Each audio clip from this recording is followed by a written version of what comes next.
on Global TV News Prime, military delegation visits Katsina State, pledges justice for slain general.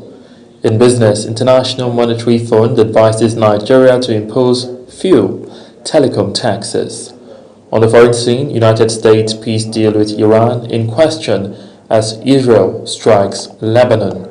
And in sport, FIFA to pay Somali referee full 2026 World Cup fee despite US entry denial. Hello and welcome to all our viewers in Nigeria and around the world to News Prime on Global Television, coming to you live from the nation's capital, Abuja. I am Mukhtar Qasim. A quick reminder that Global Television is on DSTV channel 365 and Star Times channel 276. And now the news in details. A delegation from the Defense Headquarters has visited Katsina State government to condole with the state over the death of retired Major General Rabi Abdullahi, who was reportedly killed by bandits while in captivity. The delegation led by Major General I.M. Abdullahi conveyed the condolences of the Armed Forces of Nigeria and described the late officer as a distinguished military figure whose service and sacrifice to the nation would not be forgotten. The Defense Headquarters also assured the state government that security agencies remain committed to strengthening operation and ensuring those responsible for the killings are tracked and brought to justice. Meanwhile, the Ondo State Police Command has launched a coordinated rescue operation and manhunt for gunmen who abducted the Bale of Ode Oriya village in our local government area, Adeniyi Adilana. Police spokesperson in the state, Abayomi Jimo, said the attackers invaded the community leader's residence under the cover of darkness and forcefully whisked him away through a nearby bush path to an unknown location. He added that operatives have intensified search efforts across surrounding forest and suspected escape routes, while tactical deployment have been reinforced in the area to secure the release of the victim. The federal government has charged ambassadors and high commissioners designate to champion democratic governance, strengthen regional security, and drive economic integration across the sub-region. Minister of Foreign Affairs Bianca Odumegu Ojukwu gave the charge at a strategic retreat for ambassadors and high commissioners designate to West African countries in Uyo, Akwa Ibom State. Foreign Affairs correspondent Ramsey Agu reports. As political uncertainties, security threats and economic pressure continue to test the resilience of West Africa, Nigeria is positioning its diplomatic corps at the forefront of efforts to safeguard stability and deepen regional cooperation. Addressing a strategic retreat for ambassadors and high commissioners designate to West African countries in Uyo, Minister of Foreign Affairs Bianca Odumegu Ojukwu emphasized that Nigerians' commitment to the sub-region remains firm and unwavering. She stressed the need for proactive diplomacy to promote peace, strengthen democratic institutions, and advance shared prosperity among member states. It has become necessary to organize this strategic retreat for this select group of envoys. You are taking up your posts at a defining and turbulent period for the West African sub-region, and Mr. President has clear expectations for your service. Minister of State for Foreign Affairs, Ambassador Sola Onikonolaye, described this retreat as a crucial platform for equipping the envoys with the knowledge and tools required to navigate the rapidly changing political, security, and economic landscape of the region. This has been the legacy, historical legacy, manifested in Nigeria's contributions to the maintenance of peace, security, stability, democracy, and social development in the sub-region, even before the advent of ECOWAS, the battle of which brought peace contribution even to the greater focus.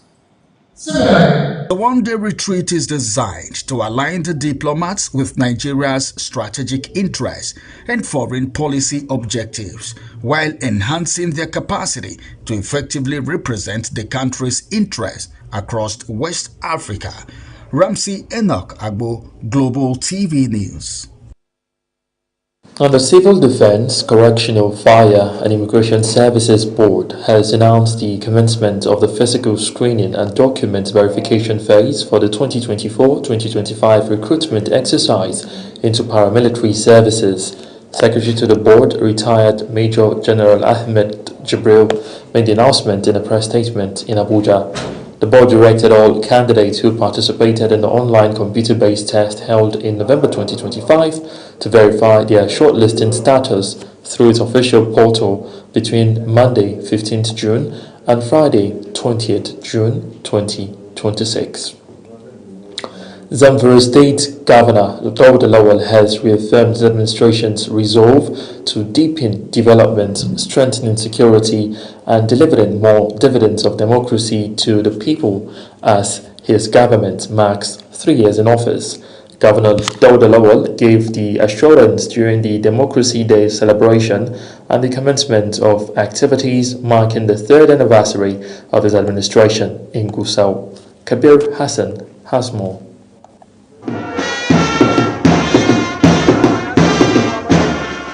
Presenting a scorecard of his administration, Governor Lawal highlighted achievements recorded in security, education, healthcare, infrastructure, and social welfare, stressing that the gains were a product of deliberate policies focused on restoring public confidence and improving living standards.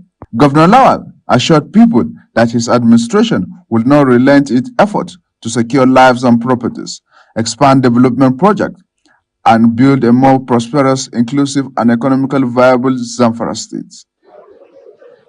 In the area of security, we are prioritizing the protection of life and property. We have strengthened the state's security architecture and continue to support national security agencies with logistics, operational needs, and other requirements essential to their functions. We established the Community Protection Guard (CPG) to complement the effort of security agents, support intelligence gathering, and improve local response to threats. Our message has remained very, very clear. Zamfara belongs to its people, and no criminal group will be tolerated to hold our communities hostage. Secretary to the State Government, Abubakar Nakwada, described the Lawal administration as one driven by purposeful leadership, prudent management of resources, and people-oriented policies aimed at improving governance and accelerating development across Zamfara State. Democracy remains one of our greatest tool in delivering the developmental projects for prosperity. And this has provided us the opportunity to showcase all the things that we are able to achieve. We inherited over 43 agencies and we brought them down to about 18, and that is how we were able to create about 18 ministries, with 16 aided by ministries and also 2 commissioners that report directly to His Excellency. The event attracted top officials, traditional rulers, political leaders, civil servants, and residents who gathered to assess the administration performance and its impact on lives of people over the past years. Kabir Hassan, Global TV News.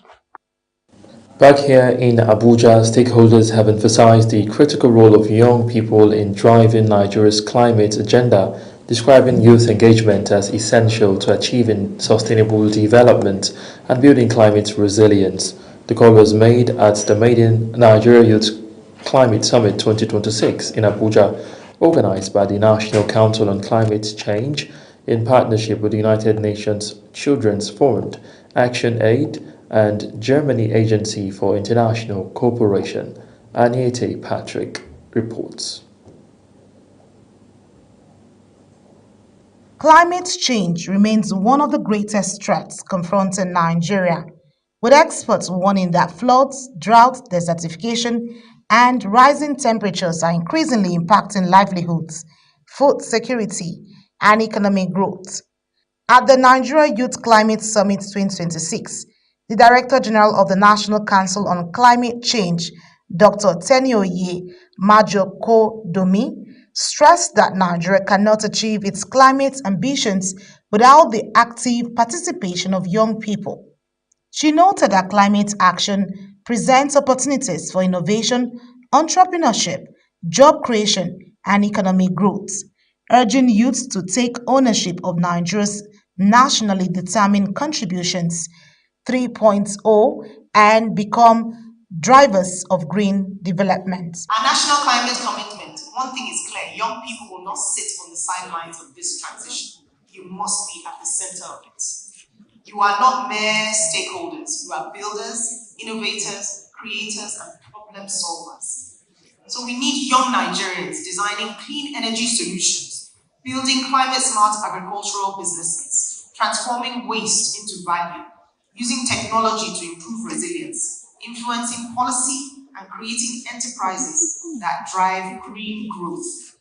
Representatives of UNICEF highlighted the disproportionate impact of climate change on children and young people, revealing that Nigeria ranks among the countries with the highest climate risks for children globally. This summit, therefore, presents an opportunity, an important opportunity for young people to understand the commitment that have been made on behalf of Nigeria and take ownership of them, and take ownership of this NDC 3.0 and become active partners in delivering the outcomes we seek. Well, define the pathway for Nigeria's future, the future that will determine how we grow our economy, create jobs, strengthen our communities, improve every energy asset, protect our environment, and build resilience against climate change. Also speaking, the Chairman, House Committee on Climate Change and Security, Kama Nkem Kama, urged young Nigerians to move from the margins to the center of climate action, describing NDC 3.0 as an opportunity to create jobs, unlock innovation, and attract investments. Participants at the summit also welcomed the collaboration between NCCC, UNICEF, ActionAid, and GIZ, saying stronger partnerships and increased youth inclusion are critical to achieving Nigeria's climate goals. Anietie Patrick, Global TV News. Now, as the rainy season intensifies, concerns are growing over poor waste disposal and blocked drainage system in markets across the Federal Capital Territory. Traders and customers say inadequate sanitation could increase the risk of flooding and disease outbreak if urgent measures are not taken. Kabir Hassan completes the story. Remain among the busiest centers of economic activities, attracting thousands of traders and customers daily. However, heaps of refuse, blocked drainage channels, and poor waste management continue to pose environmental and public health challenges, especially during the rainy season. Environmental experts warn that stagnant water and improper disposed waste can create breeding ground for mosquitoes and increase the spread of diseases such as cholera, typhoid, and malaria. We are sellers. We are not receiving customers based on how the market is. We will get back, but the dustbin and everything, the market is dirty. And those people who are selling meat, what they push the water from inside their own shop, and the thing will be following it. We beg if they can help us do a small water, go down, which is can pass, go to where they are selling chicken. Customer not agree entire. It affect us. It affect us. We not they sell anything. Cause any customer when see this environment and then they go. So we not they sell anything. If government go physically help us, Come arrange this place now. Many traders say maintaining a clean environment is not only important for public health, but also help attract customers and improve business activities. They called for stronger enforcement of sanitation regulation and the provision of more waste disposal facilities within markets. I think they can just know how to channel the drainage system and maybe know how to build the market properly so that when rain falls, it doesn't litter the market too much. The government help us to do only the gutter, to clean the gutter for us, but we try cleaning every day by day. If it is raining season, the water can flow freely. They have to remove the dirty that is in the gutter so the place will be free and clean. Market officials also urge traders to make proper use of waste bins and avoid dumping refuse into drainage channels, noting that collective responsibility is a key to maintaining a healthy environment. With rainfall expected to increase in the coming weeks, stakeholders say sustained sanitation efforts and improved waste management will be critical to preventing flooding and protecting public health in markets across the territory. Kabir Hassan, Global TV News.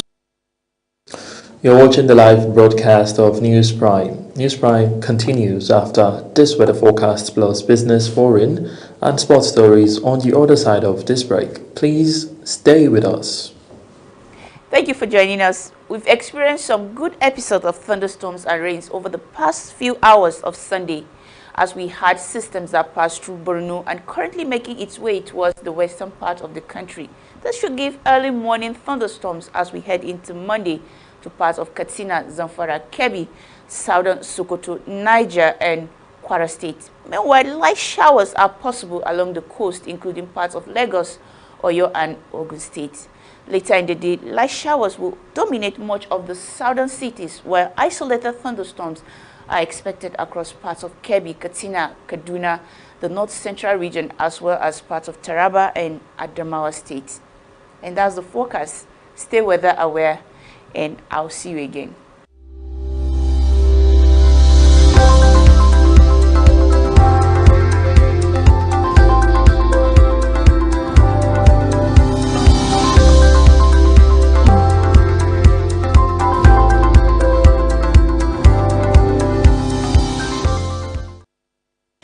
You're welcome back from that break, and now to business news, where the Senate has approved a fresh extension of the 2025 Appropriation Act implementation period to September 30, 2026, in order to safeguard the completion of critical federal government projects nationwide.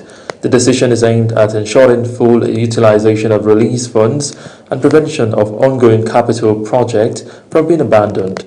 Here are the details with National Assembly correspondent Aniete Patrick.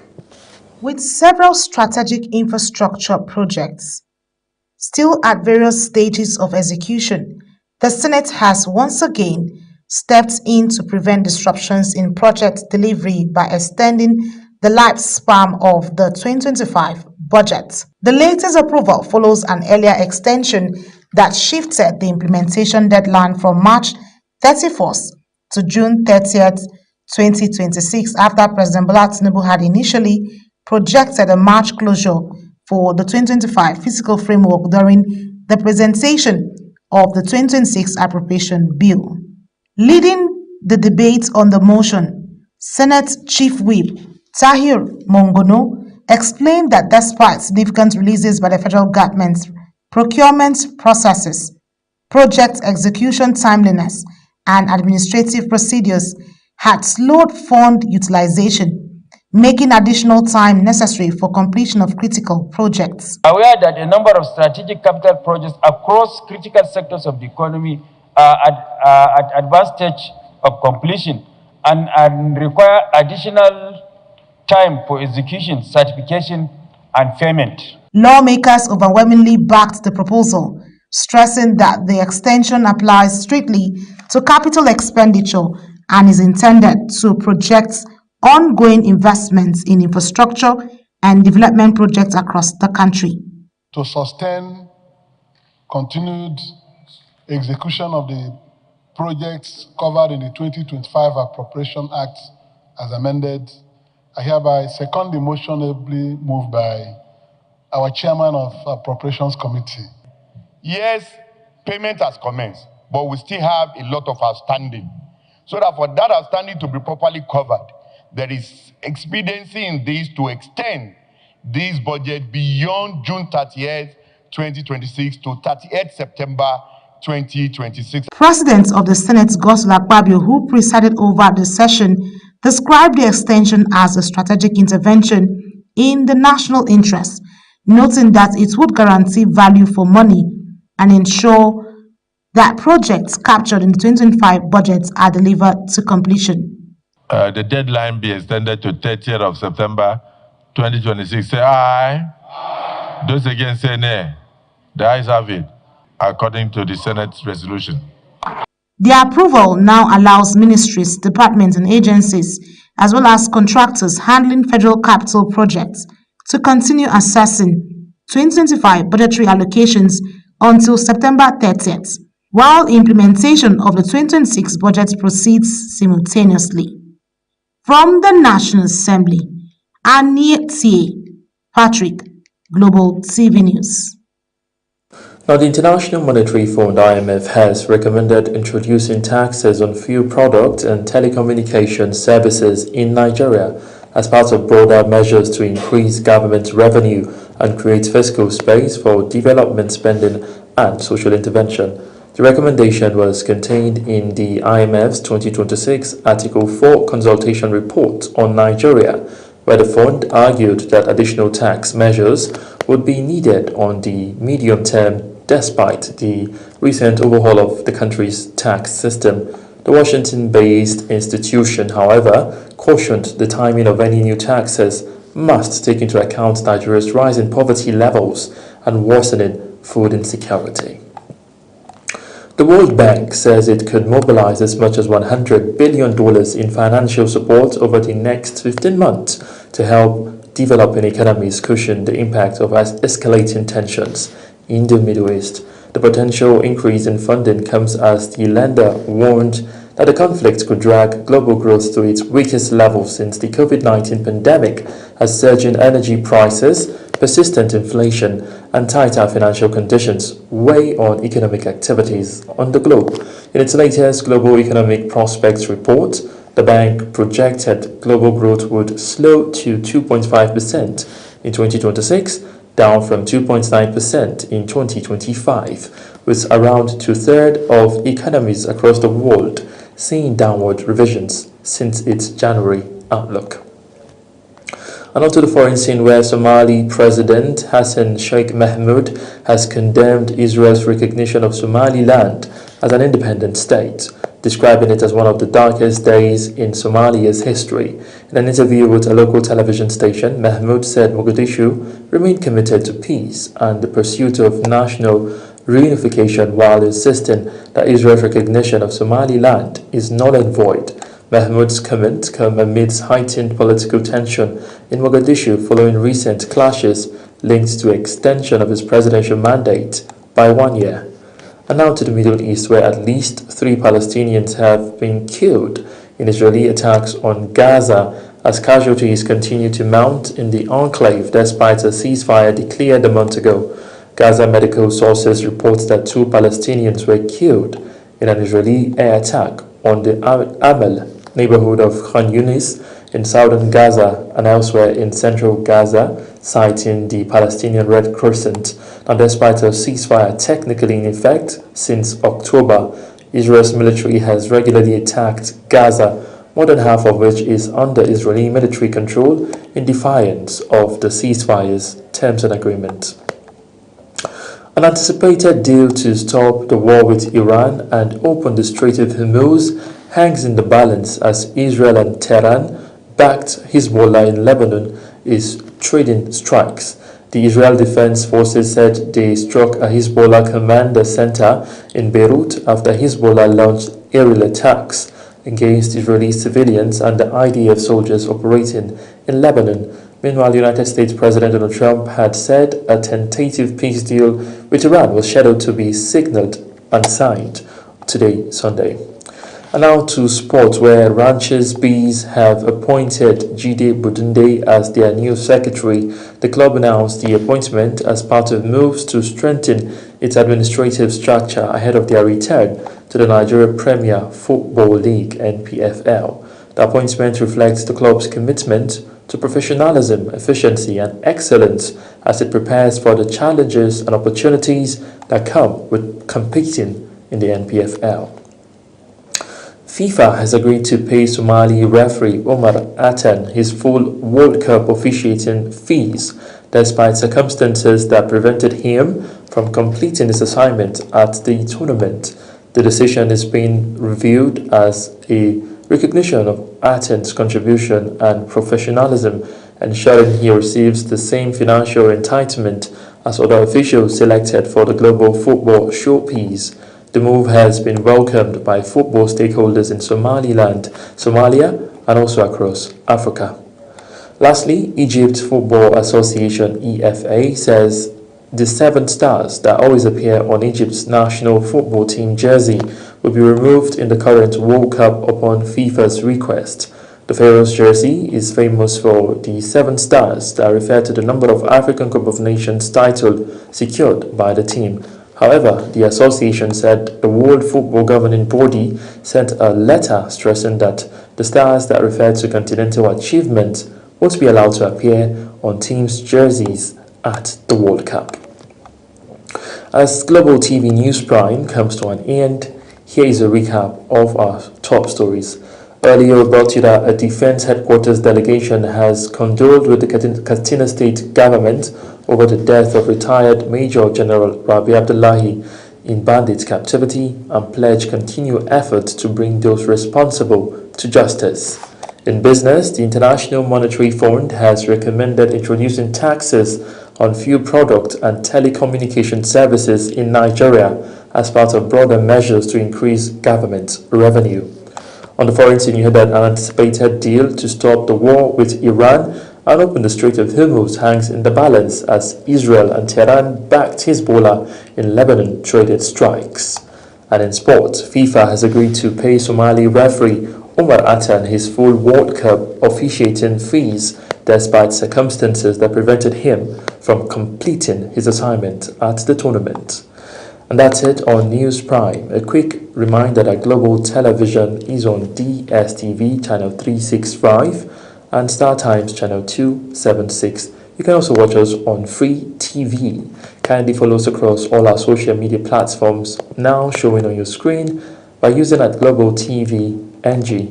I am Mukhtar Kasim, saying a very big thank you for watching.